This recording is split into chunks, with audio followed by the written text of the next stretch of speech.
한국 정치사에서 말이죠. 전무후무하게 인터뷰 한 번으로 도지사가 된. 그런데 그 인터뷰 덕을 봤음에도 불구하고 짜장 한 번 안 사준. 안희정 충남 도지사를 모시겠습니다.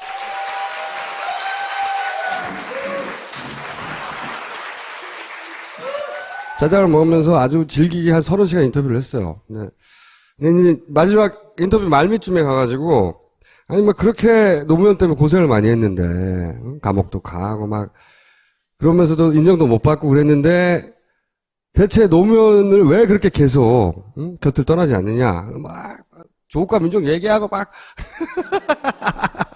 3시간 동안 막 역사 막 얘기하다가, 갑자기, 노무현이 좋았어요. 그러는 거예요. 그러다 자기 울컥했나봐.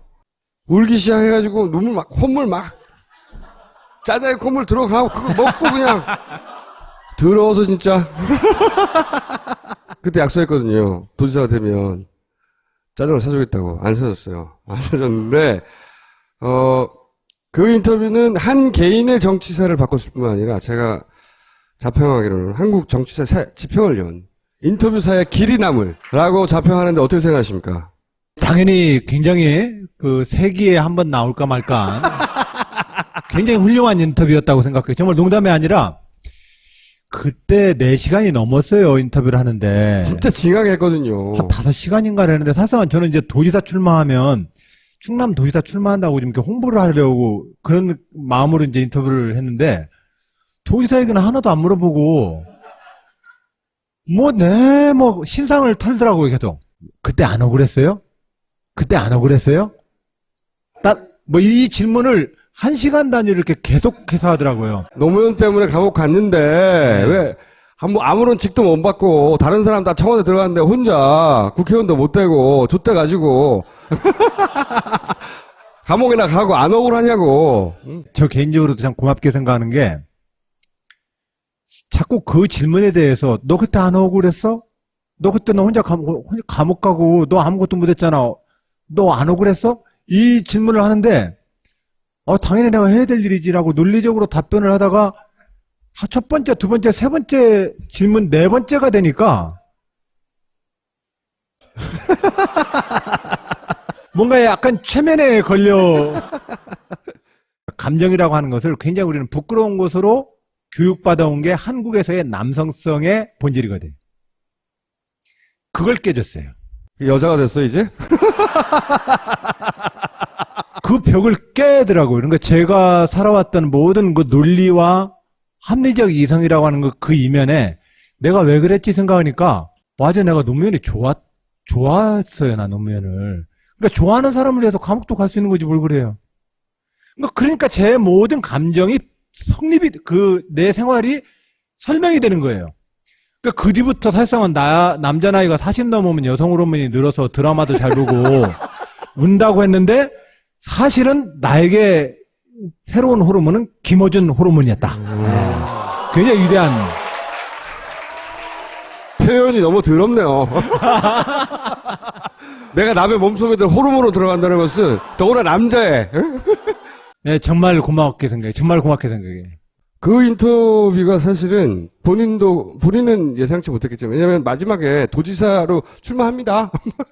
그러나 도지사가 되면 뭘 하실 거예요? 이런 질문 안 했거든요, 전혀. 전혀 안 하고, 한마디만 했어요. 내가 도지사가 돼서 노무현을 죽인 이명박 앞에 나타나는 걸 상상해보라. 이 한마디만 하고 끝났어요. 근데 그 인터뷰가 저도 이제 수많은 정치인들을 인터뷰해봤지만 그렇게 호응이 큰 인터뷰는 처음이었어요. 수많은 사람들이 그 인터뷰를 거론하고 그 덕분에 막 자기 전화했다고, 그리고 다들 자기 울었다고.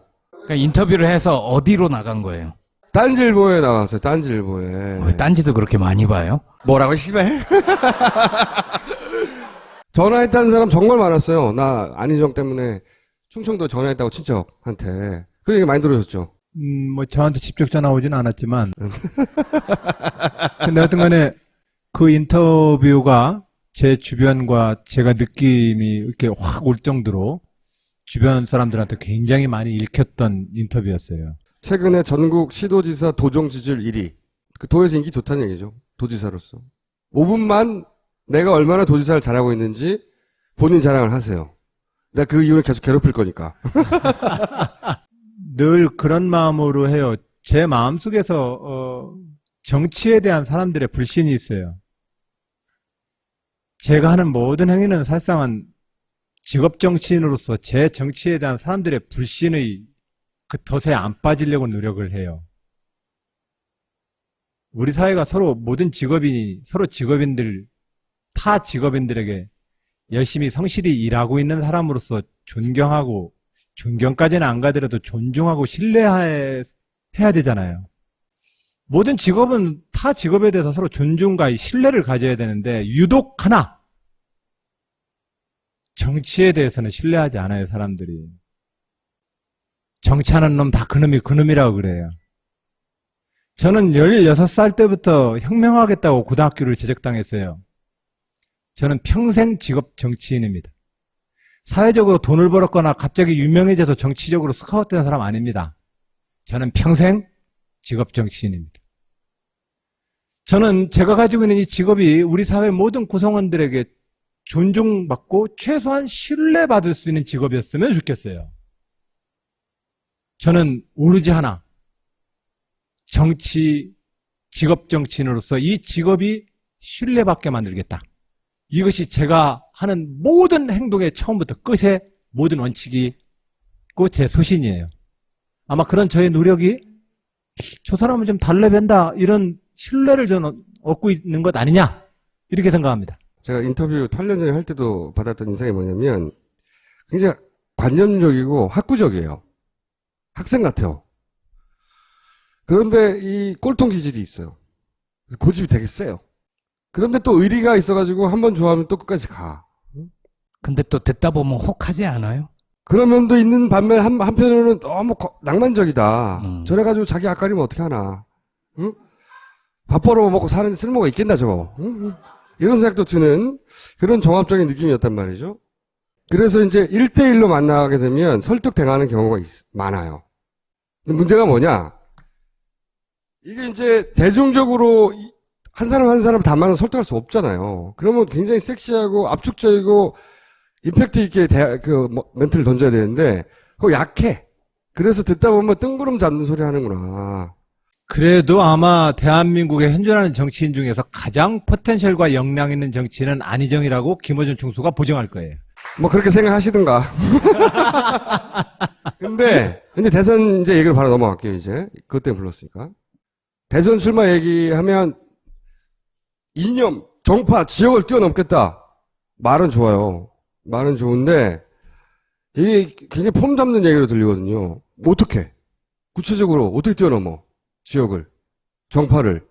자기도 정당에 속해 있으면서, 당파성이 있으면서 자기도.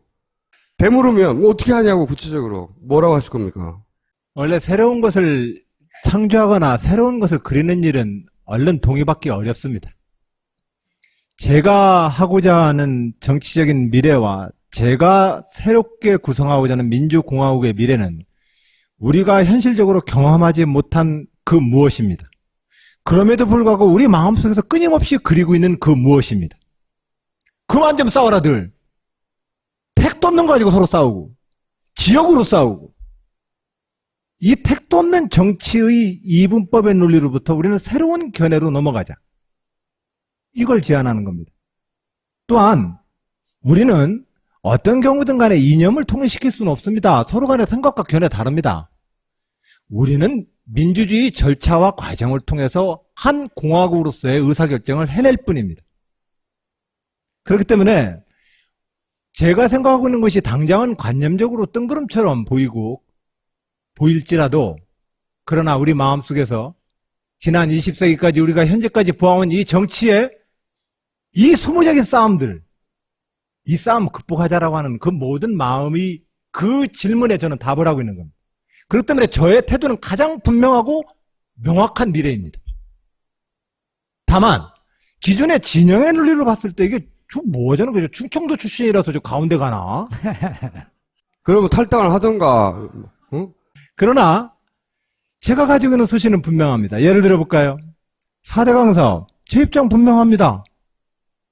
그러나 4대강 사업을 하겠다고 선출된 이명박 대통령의 권한도 있는 겁니다. 어떤 방식으로 타협 지을 겁니까? 어떻게 타협할 것이냐의 문제입니다. 이것을 4대강 사업을 주장하는 이명박은 무조건 악이라고 해서 서로 대가리 박는다고 결론이 납니까? 안 납니다. 실질적으로 우리는 진영의 논리에 입각해서 정치적 명분을 챙길 뿐이지 실질적으로 먹고 살아가는 국민 일반이 요구하는 전혀 동떨어진 정치를 하고 있는 겁니다. 이게 안철수 씨를 통해서 새정치해달라는 국민들의 요구이기도 합니다. 저는 거기에 가장 성실하게 대답을 하고 있는 겁니다. 안철수 전 대표의 이제 양극단은 필요 없고 중립으로 가야 한다는 거고 뭐가 다른 겁니까? 중립이라고 하는 개념보다는 어떤 사회든 진보와 보수는 있습니다. 어떤 사회든 청군과 백군의 게임은 있습니다. 어떤 사회든 견해는 서로 다릅니다. 문제는 그 서로 다른 견해를 한 국가 공동체라는 공동체로 살아가면서 우리가 어떤 결론을 내야 할 주제일 때 그 문제를 어떤 방식으로 생산적으로 풀 거냐의 문제입니다. 이 문제가 민주주의입니다. 저는 과거 16살 혁명을 하려고 할 때는 말도 안 되는 짓거리를 하고 있는 사람들과 싸워서 나는 혁명을 하려고 그랬습니다. 왜냐하면 그건 타협이 있을 수 없습니다. 선과 악과 정의와 불의의 싸움이기 때문에. 그러나 이것은 20세기의 진리관입니다. 20세기 제국주의 침략 시절 탄업화 초기 자본 때 절대적인 가혹한 절대적 빈곤과 노동자에 대한 착취, 이런 시절에 싸우던 그 싸움의 방식이 오늘날에도 통용되냐? 안 그렇습니다. 우리는 20세기 사고방식으로부터 벗어나야 합니다. 20세기의 정치 문화로부터도 벗어나야 합니다. 그게 우리 모두가 원하는 새로운 정치입니다. 정치는 적수를 잘 만나야 된다는 얘기가 있잖아요. 그러니까 같이 싸우는데 이쪽에서는 권법으로 싸우는데 저기선 개싸움하면 힘들잖아요. 그러니까 방금 말씀하신 게 이제 타협을 말씀하셨고 민주주의의 원리를 말씀하셨는데 같이 경쟁하는 당사자가 민주주의자가 아니고 경쟁하는 당사자가 20세기 정치를 하고 그런데 나는 새 정치하겠다? 박근혜 대통령이 1970년대 정치를 되돌아가는데 그런 점에서 네. 우리가 민주주의 제도에서 살고 있잖아요. 우리가 바꿔낼 수 있는 것은 선거라는 공간밖에 없습니다. 물론 민주주의 리더십은 선거를 통해서 구성되어지는 상권분립과 의회제도와 정당제도 틀 외에도 선거가 있기의 중간중간에 여론과 광장의 커뮤니케이션을 통한 지도력의 소통을 해야 합니다. 그래야만 민주주의 제도가 작동합니다. 그런데 이분들이 작동을 안 해요. 할 의사도 없고. 네, 할 의사도 없고. 내가 51%를 먹었으니 나는 무조건 가겠다 이거예요. 자, 그러면 그 상태에서 우리가 저항할 수 있는 방법은 시민혁명을 해야죠. 그럼 뒤엎어버려야죠. 뒤엎어져요? 현실적으로 우리는 또 다른 선거에서 그 정권을 교체하기 위해서 국민 대다수로부터 좀 더 높은 지지를 얻기 위한 노력을 해야 할 뿐입니다. 제가 더 현실적인 현명한 태도인 겁니다. 기본적으로 제가 입장에 대해서는 늘 저는 민주주의의 타협의 정신을 원칙을 강조하지만 타협을 강조한다고 해서 내 소신이 없어지는 게 아닙니다. 저는 4대강 사업에 반대했지만 4대강 사업 이후에 제가 이명박 대통령한테 제안했던 건 금강에 3개의 보를 만들어요. 그거 한 개 보만 우선 해본 다음에 1년 동안 생태 모니터링 한 다음에 결론 냅시다. 당신 임기 내에 나머지 그럼 2개도 할 수 있지 않습니까? 자, 그게 충청남도의 젖줄 금강을 지키는 자의 태도이 아닐까요? 어떻게라도 어떤 문제에 대해서 그 금강을 살리는 길을 접근하려고 노력하는 태도가 더 실질적인 그 금강에 대한 사랑을 가지고 있는 사람의 태도 아닐까요? 안철수하고는 어떻게 달라요, 그러니까? 안철수는 일단 이름부터도 다르고 제가 좀 더 멋있잖아요. 안철수 전 대표가 가고 싶은 포지션이 거기거든요. 어떻게 다르냐고요? 기존의 정치에 대한 혐오감을 기반으로 해서 새로운 정치가 만들어지는 게 아닙니다. 정치 참여를 통해서 새로운 정치가 만들어지는 겁니다. 그렇기 때문에 안철수 씨가 얘기하는 새로운 정치에 대해서는 아마 여러분들이 또 판단하는 기준이 있을 것이고, 제가 지난 6년 동안 충남 도지사로서 제가 진보 진영의 도지사지만 386 출신의 좌파 출신이라는 도지사지만 저는 소신은 분명한데 일은 합리적으로 잘하더라. 이 평가를 받아서 전국의 시도지사에서 1등 먹고 있지 않습니까? 그래서 제가 말하고 있는 새로운 정치 미래가 절대로 관념적이지 않습니다. 우리가 가야 될 민주주의의 새로운 지평입니다. 그게 우리가 만들어야 될 새로운 공화국 헌법의 구체적 실천 방향입니다. 안희정 지사께서 최근에 페이스북에 출마의 변이란 걸 쓰셨어요. 그래서 동교동, 친노도 뛰어넘겠다. 친문, 비문도 뛰어넘겠다. 고향, 뛰어넘는다, 다. 지역도 뛰어넘겠다. 그거는- 다 뛰어넘는다. 그건 종교인이 할 얘기거든요. 심지어 대한민국 근현대사 100년도 뛰어넘겠다. 그런 얘기는 이분이 전혀 다른 정치를 하겠구나 하는 주변의 사람들의 반응도 있을 수 있으나 뜬구름 잡는다 수준이 아니라 뭐야 이거 지랄? 재수없다. 이런 반응을 불러일으킬 수 있어요. 어떻게 한 개인이 모든 걸 다 뛰어넘어. 저는 길지 않은 대목 중에서 딱 한 문장이 눈에 들어왔어요. 그 시간의 모든 미움과 원한을 뛰어넘을 것입니다. 사랑은 사랑이어야 합니다. 그러니까 이거는 이게 종교에 기이했나? 제가 시도하고자 하는 새로운 정치를 이해시키는데 가장 어려운 점이에요. 사람들이 현실적으로 많은 미움과 분노를 갖고 있다는 거 이해해요. 저도 또한 제 마음이 드글드글 거리는 거리요. 근데 노무현 대통령을 사구제를 봉하마을에 지내면서 49일 동안 기도하면서 저 자신에게 다짐했어요. 나는 반드시 다르게 극복할 거다. 이 모든 것들은 식민지가 돼서 나라 빼앗겨서 나라 빼앗긴 백성들이 독립운동 했냐 안 했냐를 가지고 독립운동 안 하면 생업에 종사한 사람들은 다 매국노인가요? 이 이야기를 현직 대통령이 하게 만들었던 역사예요. 이 역사를 어떤 형태든 간에 이제는 정리하고 넘어가야 돼요. 오늘날 한일 관계도 마찬가지예요. 아시아, 우리가 적어도 유로피안 드림이 있으면 우리도 아시안 드림을 만들어야죠. 언제까지 이렇게 살 거예요? 또한 대한민국의 미래 번영과 이 분단 문제는 아시안 드림을 만들지 않고서는 안 돼요.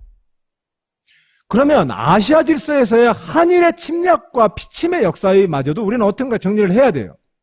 또한 우리가 현재 싸우고 있는 많은 주제들도 나라 빼앗기고 분단되어서 전쟁을 치렀던 그 모든 것으로부터 나온 상처 때문에 결과적으로는 이편 저편 어떻게 사람들이 당만 가입하면 서로 간의 입장을 다 바꿔요. 그 합리적이라고 생각했던 많은 사회의 지식인들 여의도 정당에도 들어가 봐요. 똑같은 패싸움꾼데요. 이게 왜 만들어질까요? 제가 볼 때는 세탁기 주머니 안에 물감 주머니 넣고 지금 우리는 돌리고 있는 거예요. 이재명 시장과의 반대편 쪽에 서 있는 거죠. 완전한 다른 네. 정반대 전략인 거죠. 근데 노무현 대통령도 늘 하시는 말씀 중에 하나가 정치는 지지를 조직하는 거다. 정치는 자기의 견해를 분명히 함으로써 피하간을 가르고 나의 편을 늘려서 선거에서 이기고 지지를 조직하는 거다라는 말씀을 하셨거든요. 근데 이제 그것과는 지금 다르게 그게 뭐가 중요하냐 그런 말씀을 하시는 거잖아요. 넘어서자 이런 거죠. 모든 의사들은 환자를 사랑하고 생명을 존중합니다. 모든 정치인들은 역사와 국민을 사랑합니다. 그러나 시술 방법은 시대마다 다 다른 겁니다. 아니 이제 답변들은 알겠어요. 아니 근데 새로운 네. 시대가 있어요. 왜냐면 2000년에 노섬에 노란 풍선을 맸던 그 초등학교 중학교 아이들이 지금은 이제 20대 30대가 됐어요. 시대가 지금 전진하고 있고 우리는 새로운 시대에 맞춰서 새로운 판을 지금 짜야 돼요. 그렇기 때문에 당연히 후손으로서 김대중 노무현을 뛰어넘어야 되는 거예요. 당연히 우리는 2000년의 노사모를 뛰어넘어서 새로운 참여하는 시민이 돼야 되는 거예요. 우리는 날마다 새로워져야 돼요. 왜냐면 우리 몸이 날마다 새롭거든요. 일단 문재인부터 어떻게 제낄 거예요? 지난 대선에서 김두관 도지사를 생각해 보세요. 지지율이 겹친단 말이죠. 그러다 보니까 차별화 전략이라는 걸 들고 나왔는데 완전히 실패했어요. 그러니까 웬만한 전략으로 뭔가 이제 태도와 입장을 정원한 다음에 해야 되는데 차별화를 해야지? 지지층이 겹치니까 어떻게 해야지? 웬만한 전략으로 안 된다는 거죠. 그죠? 그러면 어차피 못 이길 상대고 지지층이 겹치면 나올 필요 없잖아요. 내가 나를 광고할 기회 이 정도 아니라면 그렇게 삼는 게 아니고 진짜로 이기고 대통령이 될 거라면 어떻게 할 거냐고. 올림픽과 월드컵이 열리면 새로운 스타가 플레이어가 탄생합니다. 2017년도에는 새로운 정치 지도자들이 등장할 겁니다. 20세기로부터 변하고 시대적인 변화를 한번 이끌어보자. 나의 도전은 청와대 5년짜리 직업이 아니라 시대를 바꾸는 거다. 난 직업인류로서 내 직업적인 목표는 시대를 바꿔내는 거다. 그것이 정치적 직업인들의 직업 인류고 목표다. 난 그렇게 생각해요. 이 시대를 바꾸자라고 했을 때 다 그 시대를 바꾸는 사람들이에요. 김대중도 그래요. 노무현도 그래요. 어떻게 이길 거냐고 얘기하셨는데 그건 그 시대의 주권자들이 결정하는 문제예요. 우리가 경쟁이라는 것을 자꾸 남을 깎아서 내복을 채우는 것으로 경쟁을 그렇게만 봐왔어요. 아니에요. 제가 보는 지금 21세기의 이 시민사회의 경쟁은 나답게 자유롭게 사는 게 경쟁이에요. 나답게 표현하는 게 경쟁이에요. 지난 20세기까지의 다인의 진화론은 적자생존의 논리였지만 다인 탄생 200주년을 계기로 한 우리의 다인 진화론에 대한 해석은 적자생존이 아니라 협력과 공존의 질서의 진화론이에요. 그러니까 문재인은 어떻게 이길 거냐고요. 그래서 나는 나답게 피어나면 피어날 것이다. 문재인과 상관없다. 예. 그건 문재인의 운명이 있고 안희정의 운명이 있는 것입니다. 우리는 다만 민주주의 원칙에 따라서 경쟁하고 민주주의자로서 이 땅의 미래를 향해서 우리는 똑같이 헌신하는 정치인의 하나입니다. 그 마음으로 정정당당하게 경쟁하고 결과에 승복해서 우리가 어떻게 힘을 모으는지 또 보아준다면 그건 우리 역사에서 본 적이 없어요. 왜냐하면 패자는 늘 죽거나 죄를 뿌렸지 경쟁의 결과에 승복해서 우리가 어떻게 민주주의자로서 힘을 모아내는지는 우리 사회에서 본 적이 없어요. 모든 주장과 견해는 내 견해도 견해의 하나일 뿐이다. 나의 도전도 도전의 하나일 뿐이다라고 이야기를 해야지 누구나가 다 터줏대가 먹고 영원한 승자 없고 방어자와 도전자가 따로 없어요. 난 그렇게 생각합니다. 대선 후보 경선을 대선일로부터 6개월 전에 하기로 규정이 돼 있잖아요. 근데 그게 현재 지방자치단체장들에게는 대단히 불리한 족쇄로 작용할 수 있고. 아니 별로요. 별로. 지금 이재명 시장은 뭐 유자체 나오겠다고 했고 이미. 그리고 김두관 전 도지사의 사례를 보아 그게 유지하지 않고 나오는 게 꼭 도움이 되는 것도 아닌 것 같기도 하다고. 도민들한테 어떤 동의와 양해가 좀 있어야 돼요. 그래, 당신 도전해봐. 우리도 한마음으로 응원해줄게 하면 할 수 있는 거죠. 근데 그걸 어떻게 합니까? 여론조사 하실 거예요? 그래서 제가 2010년, 14년 제1 공약이 충청남도 도정을 잘 살펴서 대한민국의 지도자로 성장하겠습니다가 제 도지사 제1 공약입니다. 그러니까 도정 지지를 1위 하면 나갈 수 있는 이미 밑밥을 뿌려놨다? 도민들한테 제가 2010년도에 도지사 선거를 할 때 그렇게 공약을 했어요. 충남 도민 여러분, 저는 김대중 노무현 미완의 역사를 이어서 그 역사를 완성시킬 것입니다. 또한 저는 김종필 총재가 그 제2인자의 비애와 좌절의 역사를 저는 따라가지 않을 것입니다. 어떻게 따라가지 않을 거냐고요? 영남이 뭉치고 호남이 뭉치니 충청도도 뭉치자고 하는 것은 영원한 3등 전략입니다. 그렇기 때문에 모든 지역이 지역주의 정치를 하더라도 충청도는 절대로 지역주의 정치를 하면 안 됩니다. 대구에서 태어났건 부산에서 태어났건 대전에서 태어났건 광주에서 태어났건 자기의 정책과 소신으로 대한민국을 이끄는 지도자에 도전할 수 있어야 합니다. 저를 도지사 만들어 주신다면 지방정부를 잘 성공시켜서 제가 그런 대한민국의 지도자로 우뚝 서보겠습니다. 이게 제가 도지사 2010년 선거 공약의 제1 공약이었습니다. 그러니까 저는 도전해야 합니다.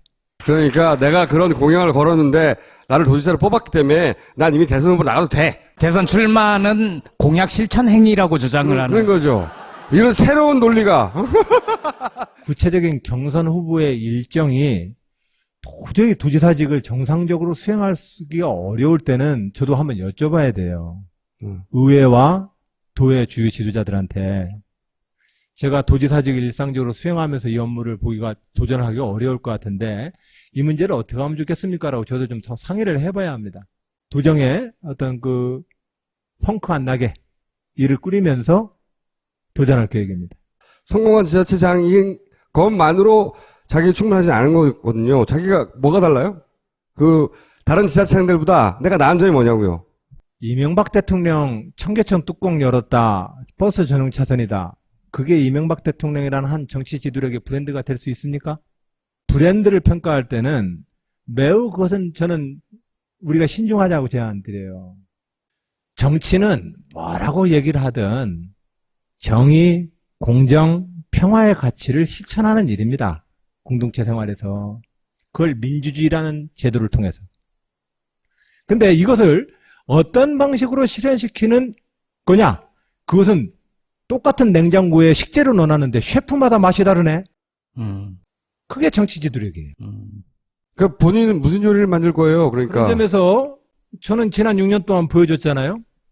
가장 보수적인 동네에서 가장 진보적인 도지사가 가장 통합적 리더십을 갖고 진보적 가치를 실천하고 있다. 이미 제가 1등인가 하고 있죠. 그러면, 근데 같은 동네에서 이제 반기문 사무총장이 충청도를 기반으로 하여 아마도 친박의 지지를 받아 아마도 새누리당의 후보로 나올 가능성이 점점 높아지고 있어요. 그죠? 이 양반은 어떻게 이길 거예요? 아무래도 좀 네거티브한 국제적 평들이 많은 분 정도로 알고 있어요. 근데 그분이 과연 어떤 나라 비전을 가지고 있는지에 대해서는 잘 모르겠어요, 저도. 국제적으로 많이 좀 다녀봤으니까 그래도 대한민국 대통령으로서 국제적으로 어디 꿀리지는 않게 하겠지. 이런 정도의 기대치는 없는 것 같아요. 그러나 좀 더 구체적으로 주권자들인, 즉 나를 공복으로 부려먹을 주권자들한테 나를 대통령이라는 공복으로 부려먹게 되면 나는 이렇게 일합니다라고 하는 이 설명 과정을 누구든 이제 거쳐야 돼요. 누구든. 여기에 모든 후보자들과 도전자들이 집중해 주길 바라요. 왜냐면 박근혜 대통령 이제 1년 뒤면 끝나요. 이 과정에서 그분이 여론의 광장을 통해서 민주주의의 중요한 기능인 여론과의 소통을 통해서 국정 운영을 자꾸 조정을 해 주셔야 되는데 그 지도자 역할을 이미 포기해버렸단 말이에요. 그러면 우리가 취할 수 있는 방법은 헌법상의 조치가 몇 개 안 돼요. 실질적으로 지금 현재 사드의 문제다, 안보 체계의 문제다, 나 대북 대화의 문제다. 이 문제에 대해서 나는 어떻게 풀겠다라고 얘기를 하는 게 중요해요. 그리고 그 문제를 어떻게 풀어나갈 것이냐가 중요해요. 단 저는 여기서 이런 원칙을 가지고 있어요.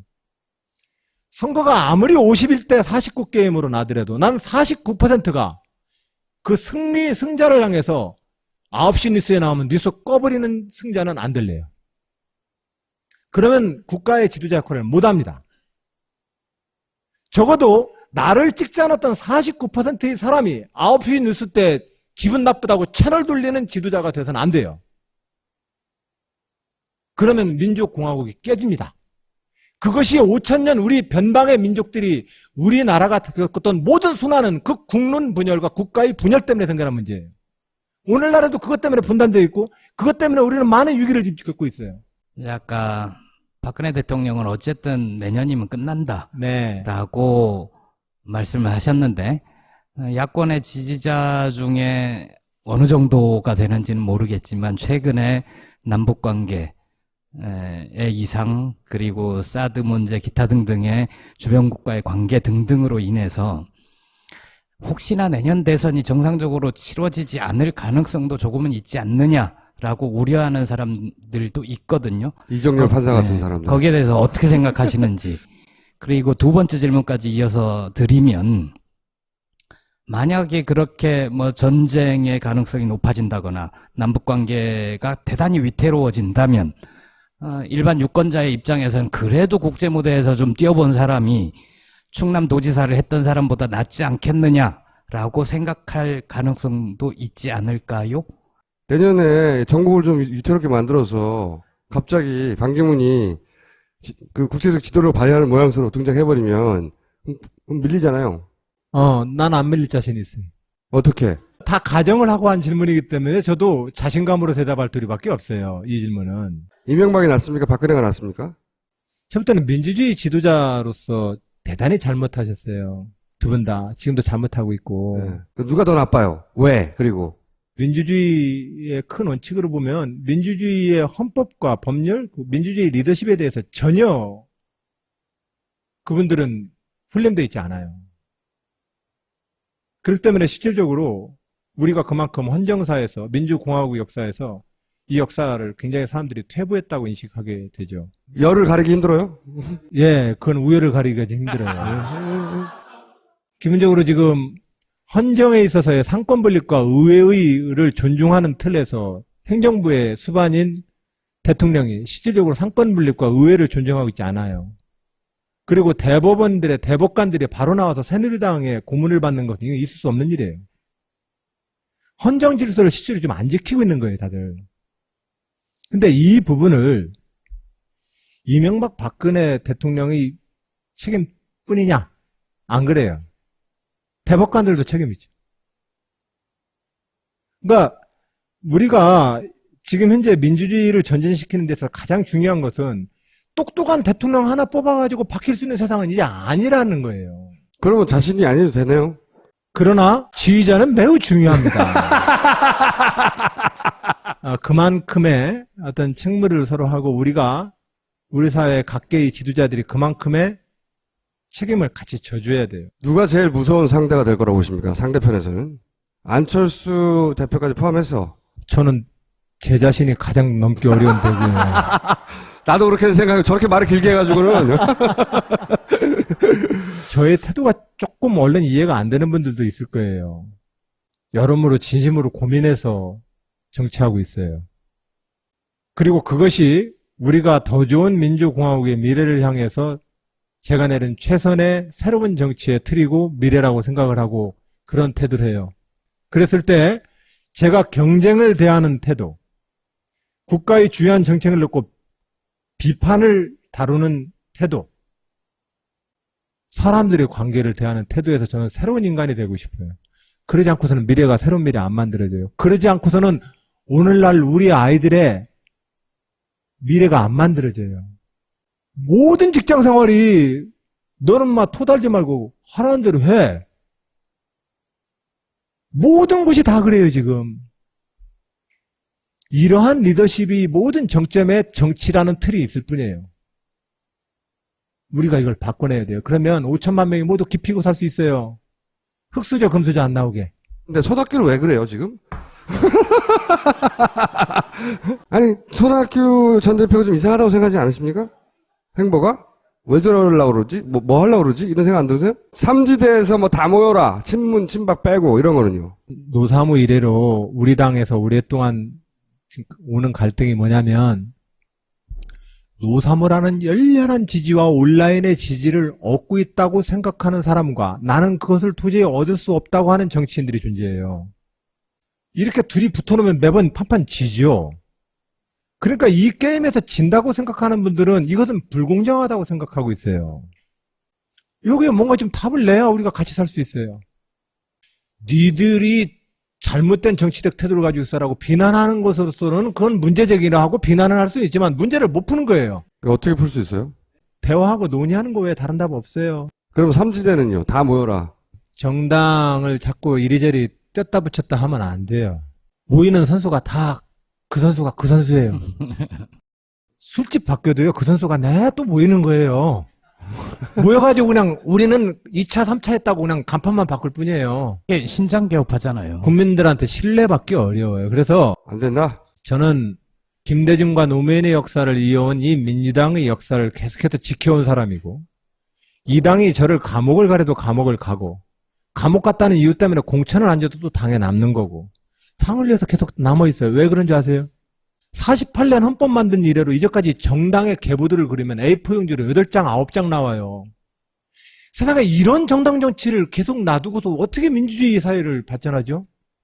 정당이라고 하는 것은 국가정책이라는 상품을 내다 파는 기업이에요. 기업으로 비유한다면.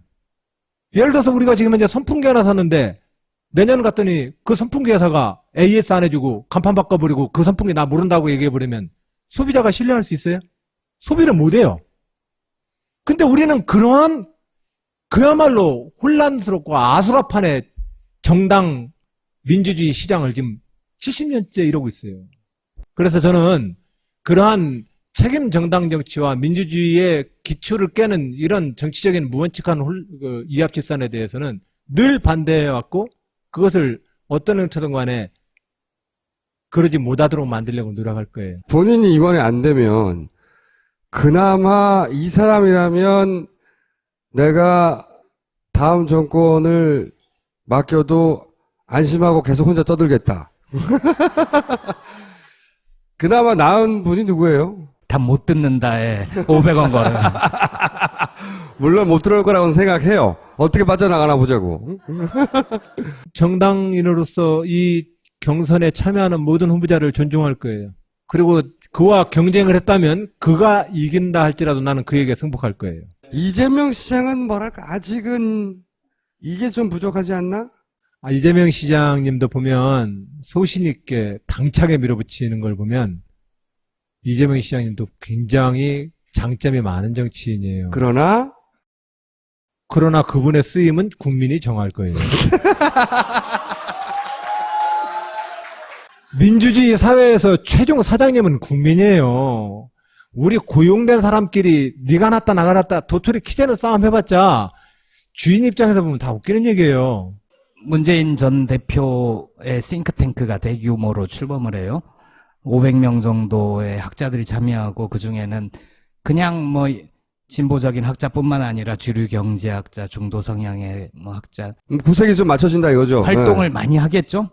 근데 이제 안희정 지사는 오늘처럼 태풍 오고 바람 불고 그러면은 마을도 돌아봐야 되고 뭐 바쁘시잖아요. 회의도 맨날 해야 되고. 그리고 공개적으로 그런 지지 모임이나 싱크탱크나 만들기도 좀 힘들고 지금은 그렇죠. 공정한 경쟁이 안 된다고 힘들다고 생각하지는 않으세요? 어웨이 경기나 도전자는 늘 제가 도전자라고 생각하면 물론 핸디캡을 안아야 해요. 그거 타다고 있으면 절대로 도전이 안 됩니다. 내가 핸디캡이라고 느끼는 순간 그걸 핸디캡으로 느끼지 말고 내가 도전해야 될 과제라고 생각하고 극복을 해야 돼요. 왜냐하면 그 속에서 핸디캡 따지고 연장 따지면 여전히 자기는 도전자에서 못 벗어나요. 모든 대선 후보들이나 그랬으면 좋겠어요. 제가 정책과 공약을 만들어 보려고 이렇게 해보니까 당 강령집에 다 있어요. 뭐 새삼스럽게 또 만들어요? 문제는 지도자는 이미 강령집과 우리 대한민국이 진보진영 내에서 우리는 어떠한 미래를 만들지에 대해서 이미 큰 윤곽이 다 있어요. 에너지 정책은 어떻게 하자, 균형 발전은 어떻게 하자, 정부 혁신은 어떻게 하자, 중국 중소기업 정책은 어떻게 하자, 뭐 다 있단 말이에요. 부분적으로 제가 충청남도 도정을 하면서 새로 개발한 정책 아이템이 또 일부 있긴 하지만 전반적으로는 다 있어요. 문제는 주방장으로 치면 냉장고의 이 비품을 가지고 어떻게 요리할 것이냐는 리더십 요소가 가장 중요한 거예요. 민주주의에서. 나머지는 이 시대의 역량이 함께 가는 거고 이 시대의 역량이 만드는 것이지 갑자기 싱크탱크 만들고 뭐 만들어가지고 갑자기 뭘 만들어내는 일이 아니라는 거예요. 여기서 문재인을 이제 디스하는 거죠.